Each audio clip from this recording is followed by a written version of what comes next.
Olá, bom dia para vocês que nos acompanham através do Facebook do Hoje Mais. Hoje nós estamos ao vivo aqui no estúdio do Hoje Mais e eu recebo a Maria Laura, que é presidente do Sinted, e o professor Paulo Giaretta, que é professor da UFMS. E hoje nós vamos tratar um assunto que está sendo bastante discutido, que é a reforma curricular. E nós estamos esperando vocês que estão chegando, e para atualizar, hoje nós vamos falar de ensino médio. O sindicato tem uma posição sobre este assunto e nós vamos falar tanto a posição sindical quanto a posição das pessoas que são envolvidas aí na educação. E para começar, eu vou falar com o professor Paulo, ele que é professor da UFMS, e ele vai explicar um pouco para a gente o que é esta reforma e o que ela representa para a educação do Brasil. Bom dia, professor. Bom dia, agradeço o convite, a oportunidade. Na verdade, a reforma do ensino médio tem que ser entendida dentro de um conjunto de reformas em curso no cenário brasileiro, né? Nós temos, por exemplo, a reforma trabalhista, que ela intenciona flexibilizar relações de trabalho, implicando numa maior dinâmica de contribuição do trabalhador. Nós temos reformas como a intenção da reforma da Previdência, que também presume maior contribuição do trabalhador, o sacrifício do trabalhador nesse sentido. Nós temos uma reforma orçamentária, como, por exemplo, a chamada PEC do teto dos gastos, em que cria uma nova dinâmica fiscal de investimento em educação. E então, por último, nós temos a reforma do ensino médio, a reforma da educação. Ou seja, a reforma da educação está dentro desse conjunto de reformas. Inicialmente, a reforma da educação ela começa com um ato do governo federal, exigindo que dentro de um mês a gente estabeleça um novo regime de educação para o ensino médio. Isso flexibiliza uma série de regras dentro do ensino médio, que vai acabar se desdobrando lá na base comum curricular, que agora é que está em discussão no atual momento, em que desenha uma nova forma de currículo no campo da educação. E que nós estamos percebendo, que as pessoas percebem, em que lá você talvez possa escolher o que estudar, lá você talvez vai estudar só, por exemplo, português e matemática. Então, toda essa discussão está dentro deste contexto. Para que as pessoas entendam, como que funciona essa divisão? Hoje nós temos todas as matérias, né, todas as disciplinas que já estão aí há tantos anos, vai haver uma divisão. Como que vai ser feita essa divisão caso esse projeto ele seja aprovado? Perfeito. Na verdade, nós temos uma grande mudança na forma como a gente entende a oferta educacional. Até então, nós entendemos que um conjunto de conteúdos vinculado a um campo de saber, um campo científico, como, por exemplo, matemática, química, física, português, geografia, história, né? Eles vão compondo um leque de conteúdos necessários para as pessoas poderem fazer o quê? Ter acesso, na sua juventude, àquilo que humanamente foi construído ao longo da história. Agora, nós estamos fazendo um outro entendimento com essa reforma da base curricular. Qual que é o entendimento? Nós vamos entender o seguinte: as pessoas não precisam, supostamente, ter acesso a todos esses saberes. Basta que elas tenham acesso a um conjunto de saberes que crie nelas um comportamento adequado para viver na sociedade que nós vivemos hoje, especialmente nas relações de trabalho. Então, nós estamos fazendo uma mudança significativa nesse sentido. E, para isso, nós estamos dando um hipervalor, né, uma hipervalorização para dois campos específicos, que é português e matemática. Por quê? Ao mesmo tempo que nós entendemos, embora isso não tenha comprovação científica, é um problema isso, mas nós estamos entendendo, né, supostamente, que as pessoas tendo acesso a português e matemática, elas teriam um melhor rendimento educacional, a qualidade da educação supostamente aumentaria, e ao mesmo tempo seriam os conhecimentos necessários que mais se exige hoje no campo do trabalho, no campo laboral. Então esse é o entendimento, embora tenha aí uma série de equívocos. Um deles principal é que esse tipo de análise deixa uma gama muito grande de jovens, especialmente da educação pública, fora, né, perde o direito de ter acesso ao conjunto de conhecimentos que historicamente a gente organizou. Esse é um problema sério, que é o direito a aprender. As pessoas deixam de ter. Basta elas ter acesso a alguns conhecimentos que minimamente dê conta para elas viver aí nas relações de trabalho. Ponto. Nós estamos restringindo que a vida na sociedade é apenas a sua vida laboral. E não tem a vida cidadã, não tem a concepção da formação integral e autônoma do sujeito e essas questões todas. Para vocês que estão chegando agora, que nos acompanham através do Facebook do Hoje Mais, nós estamos recebendo aqui nos estúdios do Hoje Mais o professor da UFMS, o Paulo, e a Maria Laura, que é presidente do Sinted aqui de Três Lagoas. Se você tiver alguma dúvida sobre a reforma do ensino médio, manda para a gente, que agora é o momento para a gente tirar todas essas dúvidas. Nós vamos responder, a Maria Laura está aqui, ela vai responder. O professor está aqui também para tirar todas as dúvidas dos nossos internautas. Maria Laura, é uma questão polêmica. O sindicato, lógico, tem a sua posição sobre o assunto. Como que vocês receberam essa notícia dessa reforma e como o sindicato está se mobilizando com relação a esse assunto? Bom dia, né? Obrigado pelo espaço, bom dia a todos, né, que estão nos assistindo. Nós temos, assim, aqui em Três Lagoas, o Sinted, que representa os trabalhadores da educação da rede municipal e da rede estadual. E nós temos também, nós somos filiados a algumas entidades sindicais que representam a educação. A FETEMES, em Campo Grande, e a Confederação Nacional dos Trabalhadores em Educação, que é a CNTE. Então, esses encaminhamentos vêm para nós e a gente recebe com muita preocupação. Porque, como o professor Paulo disse, a questão da reforma do ensino médio, ela não é simplesmente uma diferenciação do currículo. Existem consequências aí políticas e na formação do indivíduo. Enquanto entidade sindical, nós temos uma preocupação não só com a valorização dos professores, mas também com a qualidade da educação pública.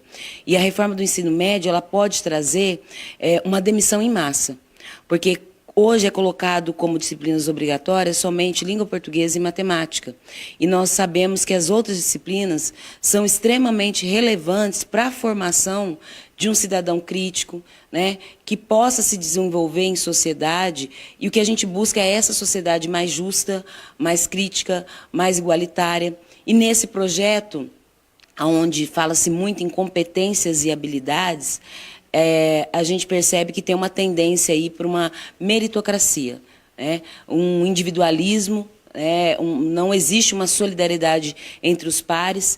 Então, a gente tem essa preocupação e, por isso, a gente rebate essa reforma do ensino médio com essa flexibilização do currículo, onde pode ser oferecido tanto em instituições públicas, mas a tendência é que essa flexibilização ela seja oferecida somente em instituições privadas. Eu vou dar o exemplo do município de Selvíria, onde somente tem uma escola da rede estadual, e como que essa escola vai oferecer outras disciplinas? Então, acaba surgindo aí a oportunidade de instituições privadas, que também nós temos uma preocupação com essa formação dessas instituições privadas e também das instituições à distância, que são as EADs, que, na verdade, elas não têm uma formação de qualidade como as instituições presenciais. Maria Laura, como que vocês vão se mobilizar, né, para rebater essa decisão? Como que os sindicatos, né, a gente sabe que aqui em Três Lagoas os sindicatos eles têm uma unificação, vocês já estão se mobilizando para tentar reverter isso? Sim, desde 2014, 2015, quando começou todas essas reformas e contra-reformas que a gente vê aí, que é a reforma trabalhista, a reforma do ensino médio, a reforma da Previdência, né, a terceirização que foi aprovada, isso já gerou uma luz de alerta no movimento sindical, porque a gente percebeu que poderia e está interferindo, né, nos direitos trabalhistas. E essa interferência ela também está chegando dentro das escolas, porque hoje eles propõem um novo modelo de educação, um novo projeto.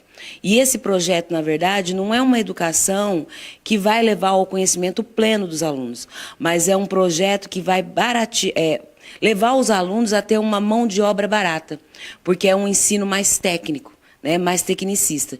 E a gente sabe que o aluno com o ensino técnico, ele tem uma valorização, mas um aluno graduado por uma universidade federal, presencial, né, ele tem uma qualidade maior. E a formação é diferente. Não quero aqui fazer nenhuma crítica às instituições particulares, mas eu acho que existe um campo para todos. E o que a gente tem visto aí é uma tendência política a desmobilizar uma educação pública de qualidade no nosso país e uma tendência a privatizar não só as universidades, mas também a educação básica. E a gente tem se mobilizado.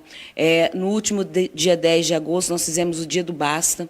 Foi uma mobilização nacional, foi realizada aqui em Campo Grande, que era um basta em tudo isso que está acontecendo. E o mais preocupante de tudo isso é a Emenda Constitucional 95, que ela vem limitando investimentos na educação.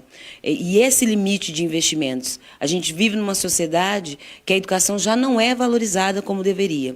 E nos próximos anos, você descobrir que vai ter um limite de investimento é muito preocupante, porque o que vai ser da escola pública, o que vão ser dos profissionais, o que vai ser da nossa sociedade diante de tanto retrocesso que a gente está vivendo.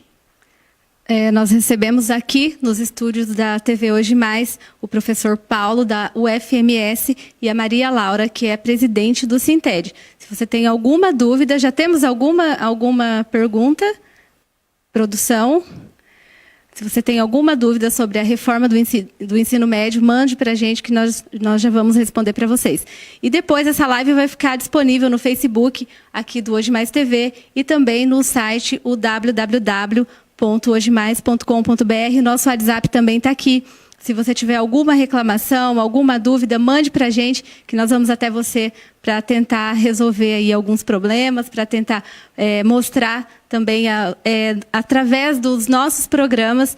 Nós temos Hoje Mais TV, o Hoje Mais Comunidade, desculpa, e no Hoje Mais Comunidade a gente fala de solidariedade, de atos do bem, e também temos o Boletim de Ocorrência, que é o nosso programa policial, que vai ao ar com a Aurora Vilauba toda segunda-feira.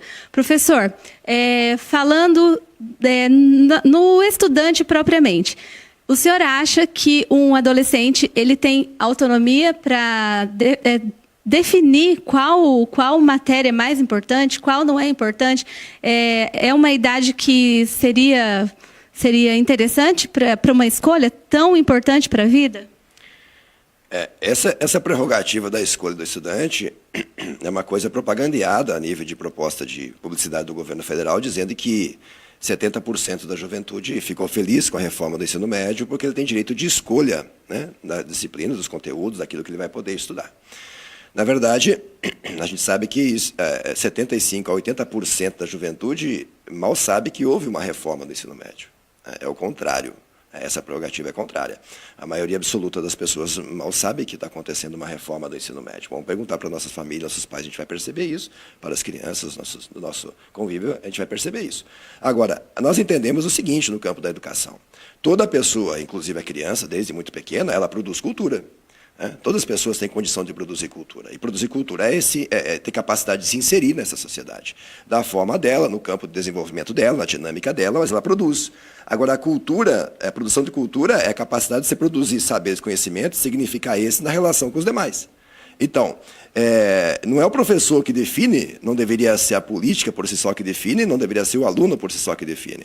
É o conjunto de relações de produção de cultura entre esses indivíduos, mediados pela autoridade cultural de quem já tem mais experiência, é que vai ajudando a esclarecer essas relações. O que nós temos hoje, na verdade, é o seguinte, uma proposição que diz ao jovem, você pode escolher, mas o leque de escolha que você tem é uma ou duas opções, não mais. Portanto, não é de fato uma escolha. E ele acaba não percebendo, na discussão, na produção de cultura aí do seu meio, acaba não percebendo que, na verdade, o que está acontecendo com ele é uma negação, né, não dar a ele o direito de acessar um conjunto de saberes que dá a ele o desenvolvimento de uma capacidade de complexidade necessária para poder, por exemplo, disputar postos de trabalhos mais qualificados, para poder, por exemplo, acessar a universidade e poder dar conta daquilo que acontece lá dentro, né? Se ele não tiver acesso a esses conhecimentos todos, obviamente, ele pode até chegar à universidade, mas ele vai ter muita dificuldade de conseguir se formar.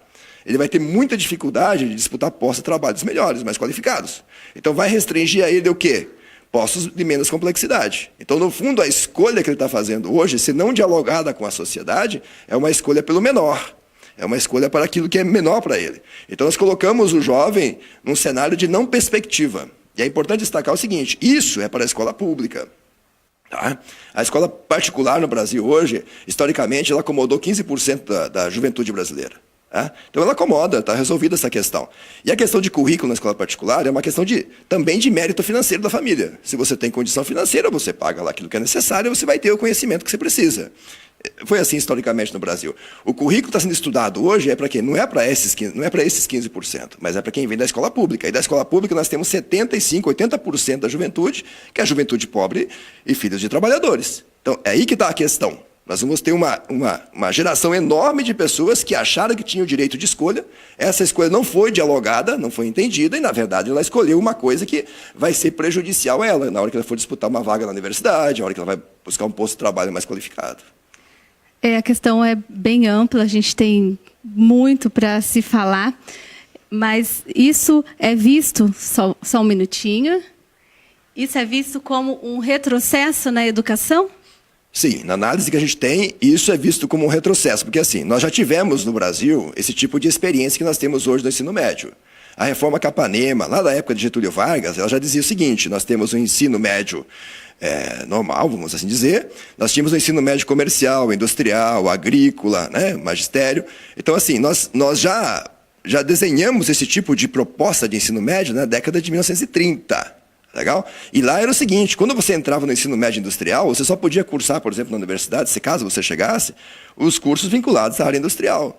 Né? Se você chegava no ensino médio comercial, é esse vinculado à área comercial. Então restringia o direito de acesso a outras possibilidades formativas. Quem disputava espaços e vagas na universidade mais qualificados? Né? Só quem vinha do ensino médio tido como regular, que era uma minoria. O que está acontecendo hoje é o mesmo processo. O aluno vai escolher uma área, né, um campo do conhecimento lá no segundo ano do ensino médio, com 14, 15 anos de idade, e automaticamente, ao escolher esse campo, ele vai condicionar o seu acesso posterior a esse campo. Se ele escolheu ciências humanas, por exemplo, dificilmente ele vai disputar um outro espaço que outras pessoas com condição financeira conseguiram pagar para se formar, e, portanto, ele fica fora desses espaços. Se houver um arrependimento lá na frente... Se houver um arrependimento, você já mergulhou num retrocesso formativo. Sem dizer do direito fundamental que o jovem tem, e todo jovem, por favor, se aproprie desse direito que você tem, que é ter acesso àquilo que a sociedade, a humanidade produziu culturalmente. Quando você tira de cena geografia, física, sociologia, filosofia, artes, educação física, química, enfim, todas essas áreas, você está abrindo mão de você se apropriar de conhecimentos que a sociedade, a humanidade produziu, e que na complexidade da vida social hoje, você não vive sem eles. Viver sem eles hoje é ser analfabeto funcional. Você vai negar o direito de ter acesso a isso. Isso é o direito da juventude. Seja ela qual condição financeira que tem. Todos têm direito a isso. Esse tipo de proposta é um retrocesso marcado no processo da educação. Professor, chegou uma pergunta aqui. Mudou alguma coisa no horário do ensino médio? Então teremos uma escola para ricos completa que leve à universidade... e é uma escola para o trabalhador? Na verdade, nós já tivemos isso no Brasil. Há pouco tempo atrás, se você quisesse conhecer quem estudava na Universidade Pública Federal, por exemplo, bastava você olhar o estacionamento da universidade. Muito pouco tempo, 10, 15 anos atrás. Não é muito distante isso. Ou seja, era muito restrito o acesso. Porque as pessoas que tinham condição em mérito financeiro de poder não trabalhar e se dedicar ao estudo, ele acessava todos esses postos, esses cursos mais privilegiados. Hoje, na Universidade Pública Federal, nós temos a seguinte composição: 50%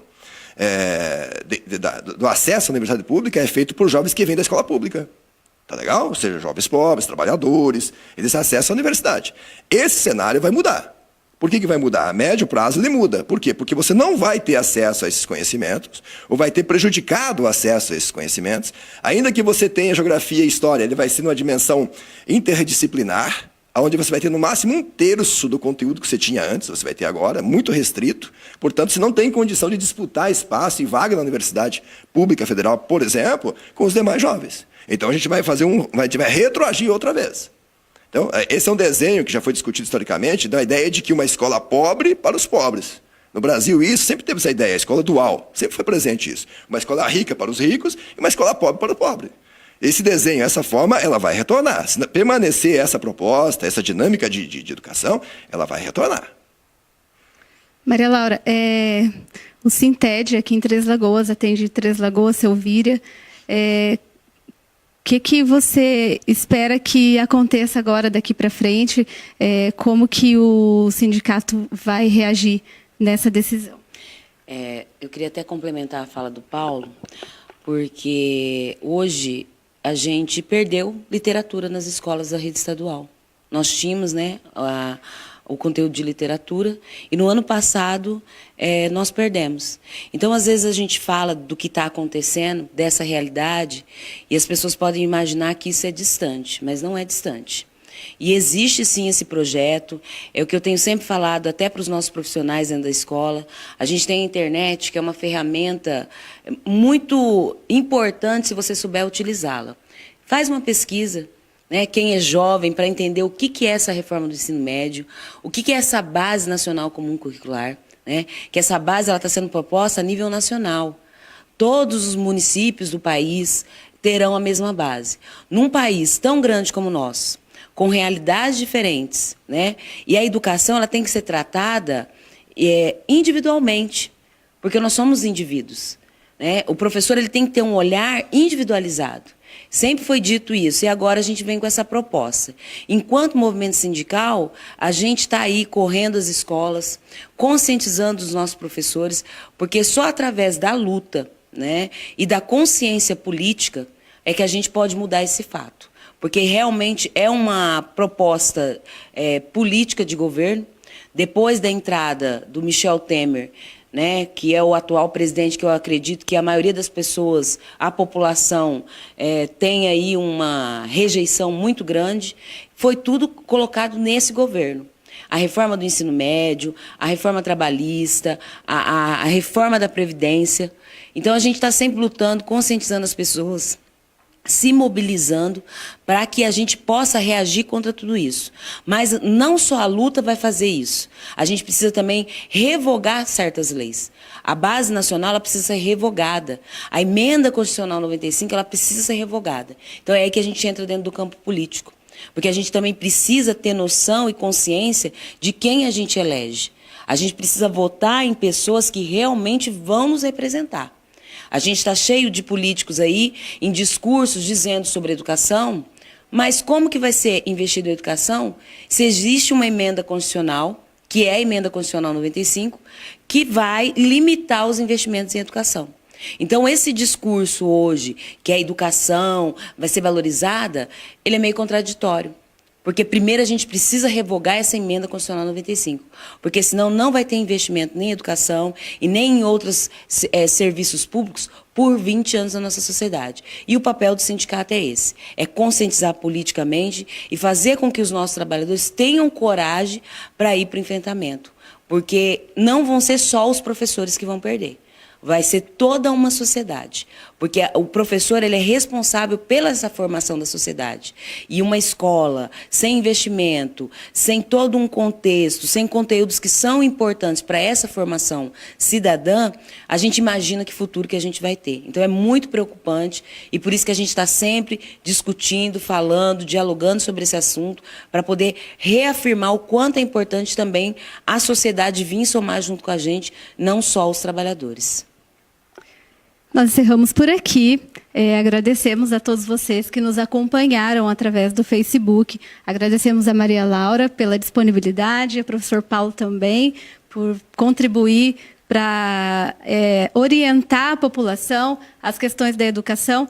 E vocês acompanhem toda a nossa programação. A qualquer momento a gente volta com mais uma live. O nosso WhatsApp está aqui na tela. Se você tiver alguma dúvida, alguma reclamação, algum elogio também, que é importante elogiar, converse com a gente, mande sua pauta. Você é nosso repórter na rua.